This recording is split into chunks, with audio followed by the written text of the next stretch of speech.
How to report a fake TikTok account. First of all, I'll go ahead and open up the TikTok application. As you can see, we are now in the TikTok homepage. You can explore and view TikTok Reels here. On this page, go to the bottom right corner and tap on Profile. Here you can edit and view your profile information. Then, tap on the Add Friend icon as shown. This is the Find Friends page on TikTok. From here you can find contacts, invite friends, or find Facebook friends as well. You can also show or scan each other's QR codes to add them from here. You can also scroll down to check out the suggested accounts.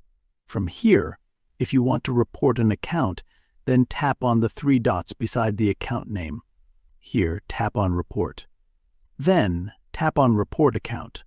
Over here, select the reason why you want to report the account. For example, pretending to be someone. Then, select a reason again to be more specific.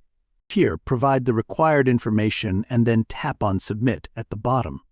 Following these steps, you can easily report a fake TikTok account.